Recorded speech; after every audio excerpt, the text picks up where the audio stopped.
Und nun sind noch die anderen Fragen dran, und zwar nämlich mit den 100 Fragen zu Ame-chan.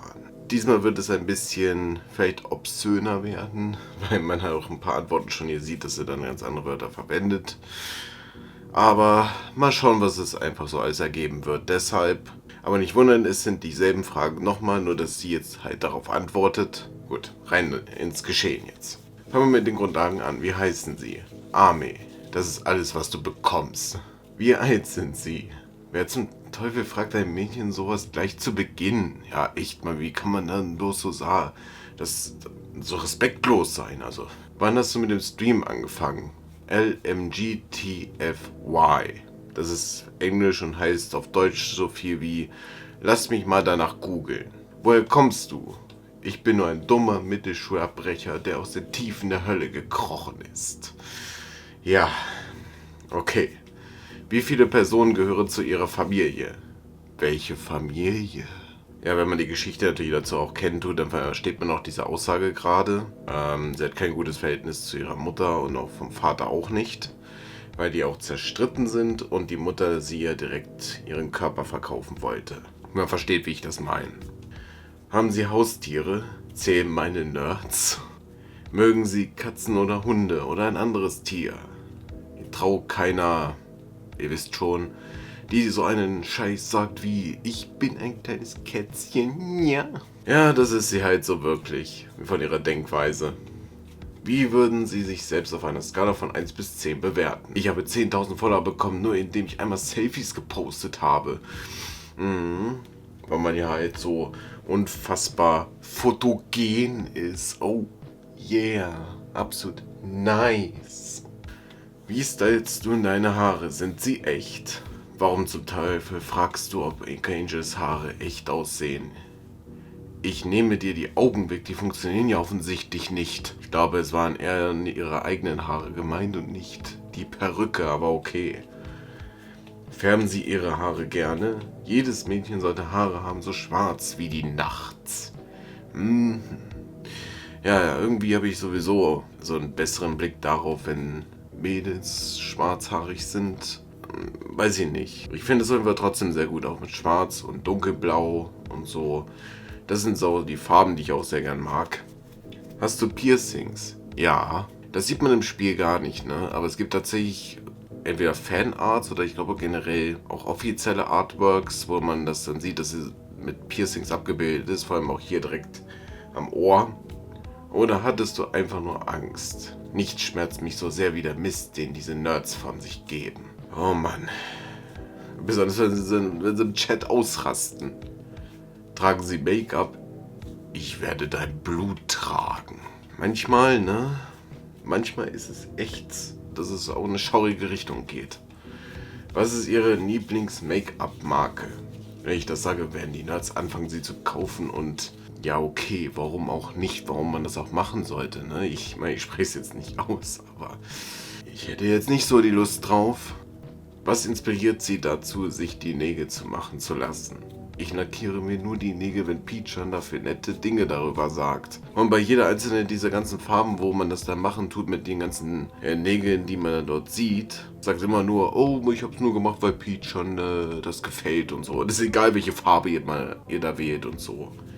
Haben Sie ein Lieblingsnagelstudio? Ich gehe nicht nach draußen.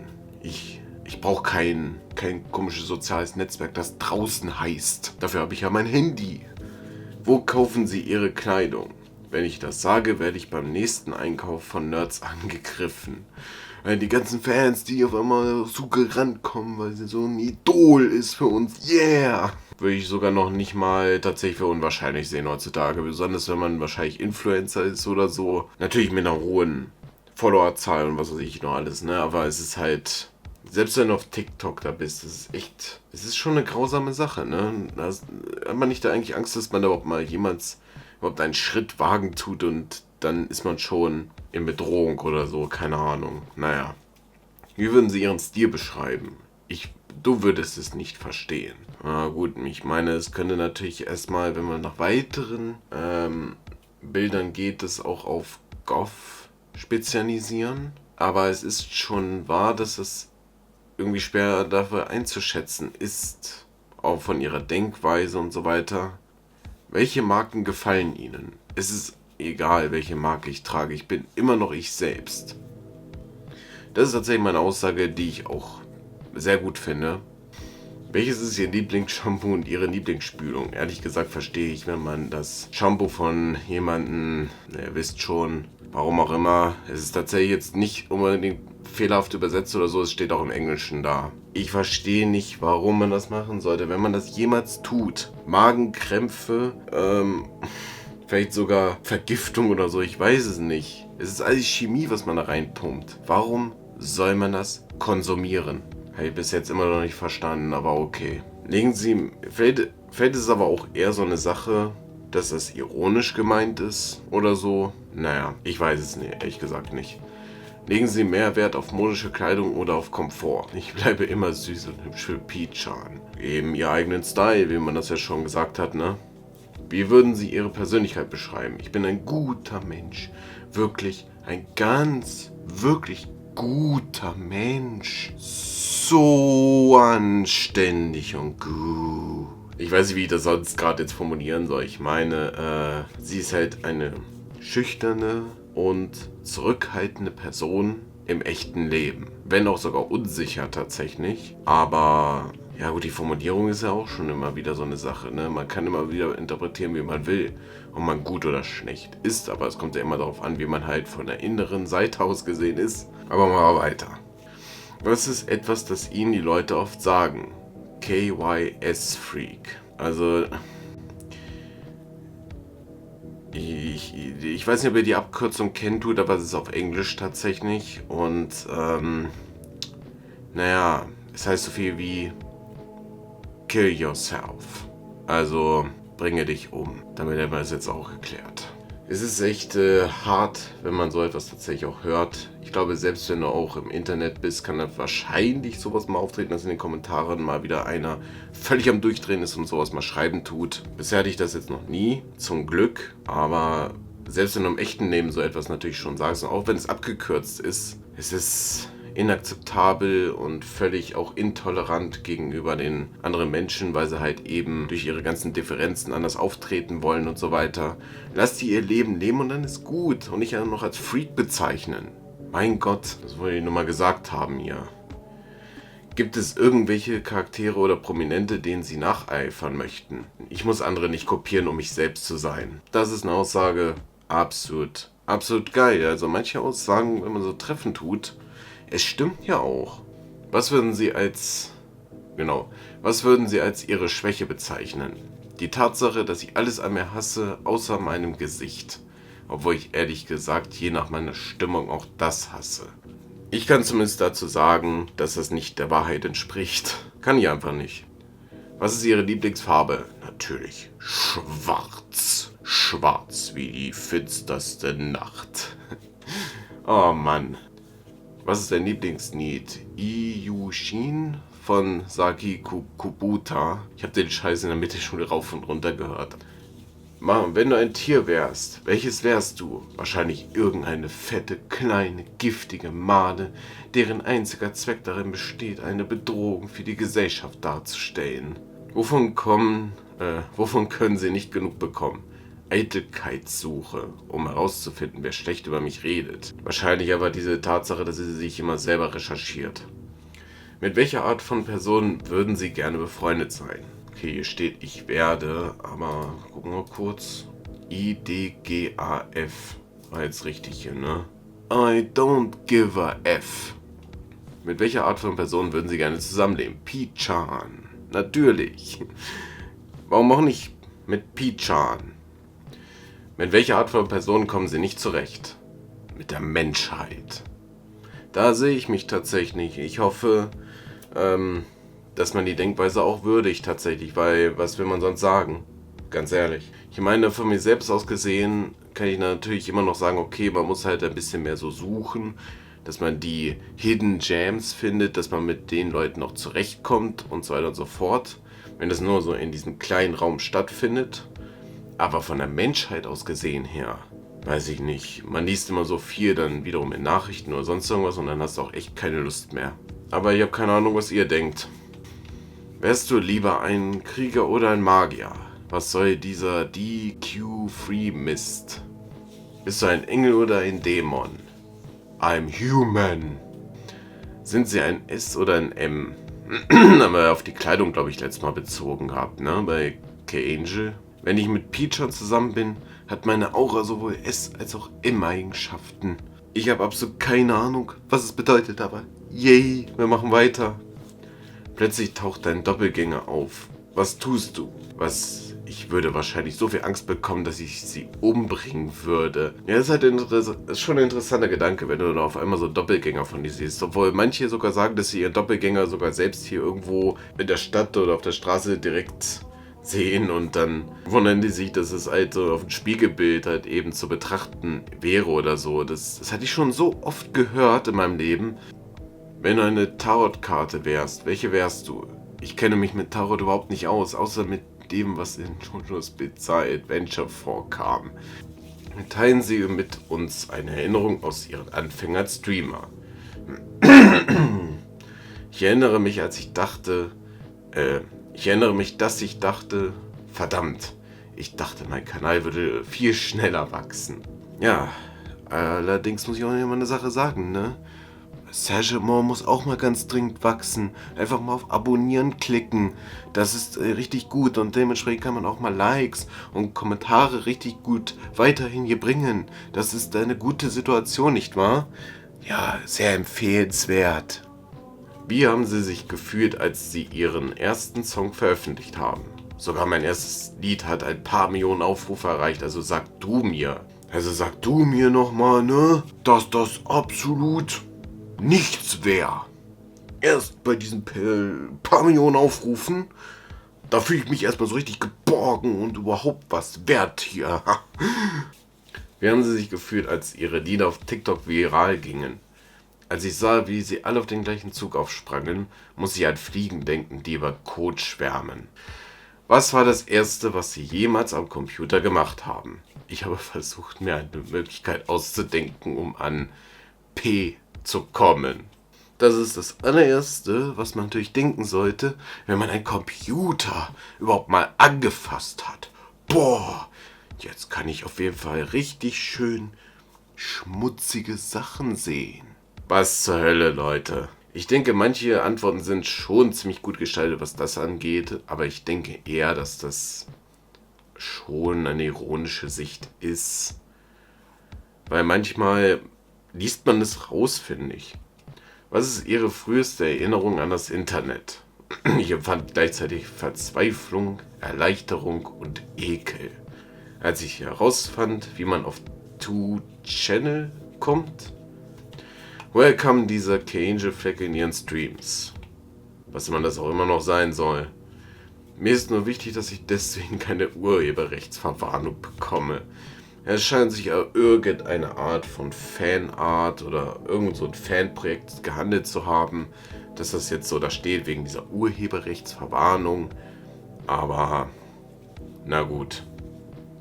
Wir lassen es einfach so stehen, weil mehr steht ja da nicht. Woher stammt das Emoji der flehenden Katze oder auch weinenden Katze? Ich dachte, ich würde viel besser verkaufen, wenn ich ein lustiges Maskottchentier hätte. Ja gut, warum auch nicht, ne? Ja, an sich wird das auch trotzdem als Peach-Chan dargestellt. Wenn man nämlich dann am Anfang mal so ist bei Tag 1, dann kommt auch diese Katze da rein und dann muss ich ja quasi immer hin und her machen mit der Maus und dann weiß man, was man halt machen muss, seitens der ganzen Emotes, die da sind. Generell, wenn er Stress und so, also diesen Task Manager meine ich, so Stress, dunkle Gedanken und so weiter, dass es überprüft werden müsste. Welches war das erste Lied, das Ihnen gefallen hat? Okay, das weiß ich jetzt tatsächlich nicht, was es ist. Warum hast du dich entschieden, Streamer zu werden? Weil ich es tun musste. Sonst wäre ich gestorben. Sie hat einfach den anderen Sinn da nicht mehr gesehen. Wir erinnern uns auch an das Ending. Labor is Evil. Was ja auf Deutsch heißt, Arbeit ist böse. Und deswegen will ich das mal gar nicht so schlecht ansehen, was da gesagt wurde. Nennen Sie uns einen Künstlerschöpfer oder ein Werk, das Sie inspiriert hat. Ich will es eigentlich nicht sagen, ich will nicht riskieren, dass Sie mich bemerken. Was würden Sie als Ihren größten Fehler im Streaming-Bereich bisher bezeichnen? Vergiss das Streaming. Mein größter Fehler im Leben war meine Geburt. Oha, ne? Also wenn man das halt schon mal so hört, dann ist das erstmal so richtig ein Schlag ins Gesicht eigentlich. Vor allem auch für die Eltern an sich, wenn man sowas hört wie mein größter Fehler war meine Geburt. Denn natürlich ist das Verhältnis gespalten, aber trotzdem heftig einfach nur, ne, so einen Gedanken zu haben. Wann hattest du deine erste große Liebe? Ich meine mich zu erinnern, dass ich King K. Rool als Kind mochte. Okay. Das wird natürlich immer wieder komischer, nicht wahr? Was war das Beste, das Ihnen je passiert ist? Treffen Pichan. Yeah, Treffen mit Pichan. Yay. Was war das Schlimmste, das Ihnen je passiert ist, als Sie gezwungen wurde, in diese Welt zu kommen? In manchen Fällen muss ich da das Ganze bestätigen, ne? Manchmal denke ich mir einfach nur, was soll ich eigentlich noch hier? So, liegt vielleicht an der jetzigen Situation immer noch, vielleicht, aber trotzdem hindert es nicht an dieser Denkweise. Wenn du in der Zeit zurückreisen und deinem früheren Ich vor dem Streaming etwas sagen könntest, was wäre das? Du arbeitest viel fleißiger, als du dir selbst zutraust. Yay! Was tun sie üblicherweise, bevor sie live gehen? Ich verfluche mich selbst, damit irgendein Unfall passiert und ich nicht streamen muss. Was tust du, um dich mental vorzubereiten? Ja gut, was könnte damit jetzt wohl gemeint sein oder so? Ich weiß nicht, ob sie wirklich eher irgendwas nimmt, wie zum Beispiel eine magische Zigarette vielleicht. Wer weiß. Oder wenn man mental vorbereiten tut, könnte sie auch eventuell die Szene nehmen, wo sie sich auch selbst verletzen tut. Aber ich glaube, weiß nicht, ob das einfach gesagt hätte. Wir machen aber weiter. Was tun Sie, wenn Sie eine schwierige Phase durchmachen? Ich nehme meine Medikamente. Das ist die beste Antwort und auch sehr nachvollziehbar. Du bist nicht nur eine talentierte Streamerin, sondern auch eine so gute Sängerin. Ich gebe mein Bestes. Gehst du zum Karaoke? Wenn du zu den Mädels gehörst, die Leute zum Karaoke singen haben, kannst du dich glücklich schätzen. Was singst du normalerweise, wenn dich niemand sonst hören kann? Warum muss ich dir meine intimsten Geheimnisse anvertrauen? Okay, das ist schon hart. Jetzt haben wir schon wieder den Namen vom letzten Mal da stehen. Und okay, der Name wird für solche dummen Fragen als Cage kopiert. Okay, das ist gut. Welche Art von Websites besuchen Sie?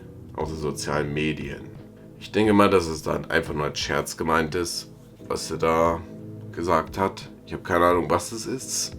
Wenn das als Scherz gemeint ist, dann vielleicht kann man das in den Kommentaren einfach mal schreiben, was das sein soll. Gibt es etwas, worauf Sie sich im Fernsehen besonders freuen? Nichts. Fernsehen ist blöd und nervig und ich hasse einfach alles daran. Yeah, lieber Sajum auf YouTube anschauen. Was ist dein Lieblingsbuch oder Manga? Volumen steht da jetzt. Tomi. Ich habe keine Ahnung. Was ist dein Lieblingsfilm? Cure bei Kiyoshi Kurosawa. Was ist dein Lieblingsfach? Ich ging nicht zur Schule. Schule, das braucht doch keiner und mein Wissen ist absolut schwach. Ich habe einen IQ von 10.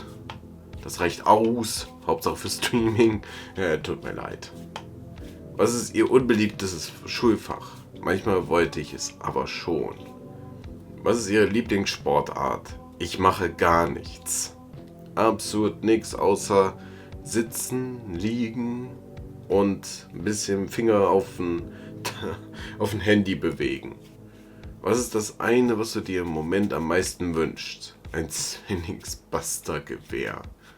Okay. Welche Spiele magst du? Castlevania. wo es so richtig um Vampire geht. Und da haben wir halt Alucard und was auch nämlich dann andersrum Dracula heißt. Oh mein Gott. Was ist etwas, das sich momentan total begeistert und das scheinbar niemand sonst versteht? Ich will auf keinen Fall, dass mich irgendjemand versteht. Versteht. Besitzen Sie besondere Talente? Menschen verfluchen. Was ist eine Sache, die Sie besser können als jeder andere? Süß aussehen. Na gut, sie mag auf jeden Fall ihr Gesicht, ne? Und viele achten wahrscheinlich auch auf das Gesicht, wer weiß. Um wie viel Uhr wachen Sie normalerweise auf? Morgens ganz sicher nicht. Und das hier war auch im Spiel vor allem. Besonders wenn sie schon am zweiten Tag sagt, ja, ich komme nicht aus dem Bett. Kann da gar nicht anders machen, es ist schon nächsten Mittag. Witzig. Vor allem, das ist jedes Mal so. Um wie viel Uhr gehen Sie normalerweise schlafen? Ich weiß nicht, mein Schlafrhythmus ist völlig durcheinander. Hatte ich auch mal gehabt. Und ist absolut grottig. Bis ich dann irgendwann System hatte und auch mich vom Wecker sogar wach machen ließ und so. Kann schon mal ganz gut sein, aber auch manchmal muss man sagen, Kaffeeverzicht ist auch ganz gut. Lernst du gern? Ich hasse es, ich hasse es, ich hasse es, ich hasse es. Das ist ja gut. Haben Sie jemals für eine Zertifizierung oder ähnliches gelernt? Ich brauche eine Bescheinigung, um zuerst leben zu dürfen. Damit es mal klar ist. Alter. Was tun Sie, wenn Sie etwas unbedingt tun müssen, aber einfach keine Motivation dazu haben? So ist das Leben nun mal. Und damit hat sie vollkommen recht. Streamen Sie gerne? Ich mag es tatsächlich ab und zu, wenn es denn mal vorkommt. Man kann tatsächlich im Spiel auch komplett sagen, nö, ich will jetzt nicht streamen. Obwohl man das trotzdem aber bis zum Tag 10 machen sollte, ansonsten fliegt es aus der Wohnung. Ganz wichtig. Was machst du beruflich neben dem Streaming? Gedicht. Oder wahrscheinlich Literature? Heißt es ja auf Englisch. Kann sein, dass er dann wo er Poems schreibt. Was ja Gedichte bedeutet. Und ja, warum nicht, ne? Wenn das ganz gut ist. Und einen Bezug dazu nimmt. Haben Sie durch Ihre Arbeit Freunde gefunden? Ich streame nicht, um Freunde zu finden.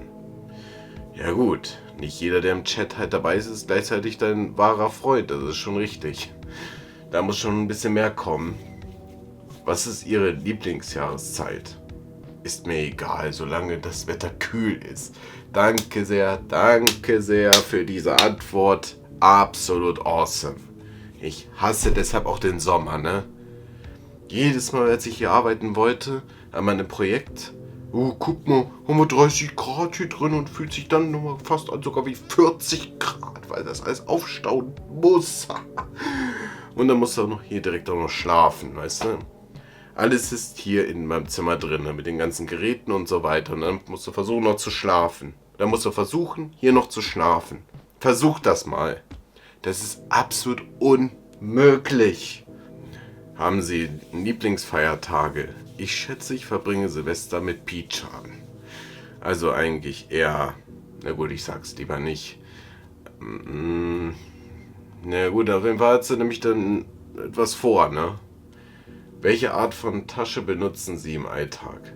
Alles, was meine Hände frei lässt. Also Umhängetasche, Tragetasche, wie heißt denn das andere? Ich glaube Kulturtasche. In diese Kulturtaschen, wo man dann quasi mit Deo und Duschgel, Shampoo und so weiter dann mitnehmen kann, wenn man irgendwie mal für ein paar Tage verreisen muss. Was bewahren Sie normalerweise darin auf? Ich trage immer eines meiner Lieblingsbücher bei mir. Wahrscheinlich eher Manga. Was ist eine Sache, die Sie immer bei sich haben müssen? Meine Medikamente. Na gut, ist ja dann, wenn es so gemacht wird. Ich meine, es gibt sogar manchmal solche Aussagen wie, sie hat immer wieder so den Termin verpasst. Wenn es halt heißt, sie muss dann zum Psychologen oder so. Das gab es dann auch solche Momente. Was hat Ihnen in letzter Zeit Angst gemacht? Albträume, in denen alle meine Zuschauer verschwinden. Ich habe ja auch schon sehr oft gesagt, dass ich auch Albträume kriege, ne? Ich hoffe, dass sich das auch ein wenig mal legen wird. Ich weiß einfach nicht, woran es wirklich scheitert, dass es halt mal weniger wird oder gar nicht mehr kommt. Aber egal. Was hat sie in letzter Zeit zum Lachen gebracht? Als Andeutung, dass ich kürzlich gelacht habe. Natürlich hat sie ja ihre Kunstform. Wenn sie dann live ist, dann ist auch anders drauf. Aber ja, als Armin Chan natürlich nicht. Hatten Sie jemals einen Nebenjob? Was geht dich das an, du kapitalistischer Schleimer? Ja gut, so war das jetzt nicht gemeint. Bist du momentan in jemanden verliebt? Ja. Auch wenn es halt imaginär ist. Beschreiben Sie Ihr ideales Date.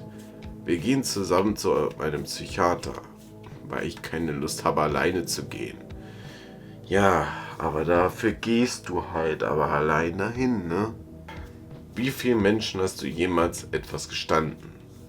Ich glaube nicht, dass ich jemals mit jemandem auskommen könnte, der diese Frage ehrlich beantwortet. Okay, wir sind schon fast fertig. Was machen Sie an Ihren freien Tagen? Pijan, kann ich heute frei haben?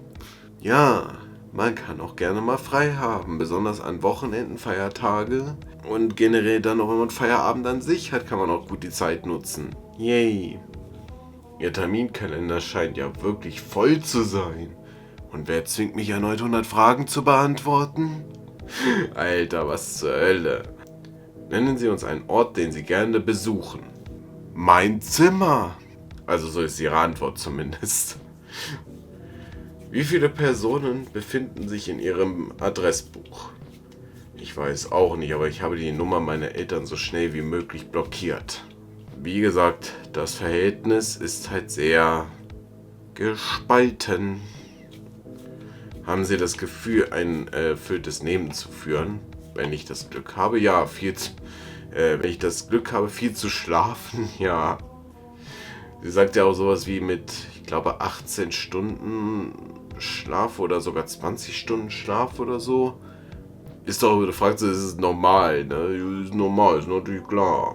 Es gab auch mal Momente, das erinnert mich jetzt auch gerade so ein bisschen daran, dass man mir mitten ins Gesicht mal gesagt hatte, dass es besser wäre, dass man einfach nicht mehr aufwachen möchte.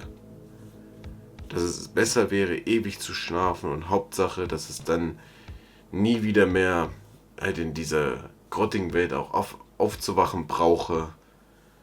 Ist alles elendig und was weiß ich noch.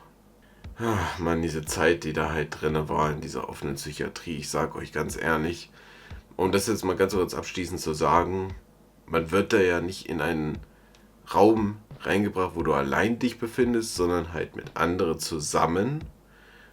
Und ja, wenn die dann auf einmal anfangen, auch die gleichen Sachen dann zu sagen, beziehungsweise wenn die da weiterhin keinen Sinn sehen oder so, dann ist das echt so, dass du echt, also dass die Gedanken von der Mentalität her gesehen hart sein muss irgendwie. Ich weiß nicht, wie ich sonst sagen soll, dass es nicht so an dich heranlässt. So.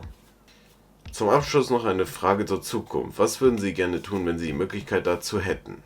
Hyperbarisch Sauerstofftherapie. Ich weiß nicht, ob ihr das sowas kennt, aber da wird nur reiner Sauerstoff in eine Kammer gebracht, glaube ich. Oder so. Also es ist halt so ein Ding, da legt man sich rein und da wird da reiner Sauerstoff reingebracht und das fördert eher die Heilung und auch wenn man irgendwie Probleme mit der Atmung hat oder generell auch Verletzungen hat oder so, wird da der reine Sauerstoff da reingepumpt und wie gesagt, man regeneriert sich irgendwie, man wird gesünder und so weiter. Ja, man muss sich das Ganze einfach nur vorstellen, weil das ja mit Hyper ja schon sagt, dass da die Sauerstoff übermäßig vorhanden ist und scheint sehr gut zu sein. Wie lange man da jetzt drin liegt, weiß ich nicht, aber es gibt halt diese Methode. Welcher Ziel strebst du als Streamer an? Der Beste und unantastbarste zu sein? Na, das wissen wir auf jeden Fall. Mit K-Angel, yay! Was für ein Mensch möchten Sie sein?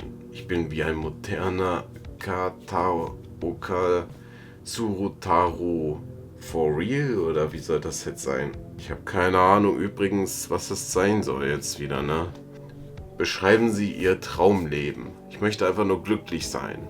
Das ist doch schon mal super. Viel Glück. Ja, du auch, denke ich. Also IG steht für I guess, deshalb denke ich, glaube ich. Vielen Dank, dass Sie all unsere Fragen beantwortet haben. Haben Sie noch abschließende Worte an Ihre Fans? Schließen Sie diese Seite jetzt!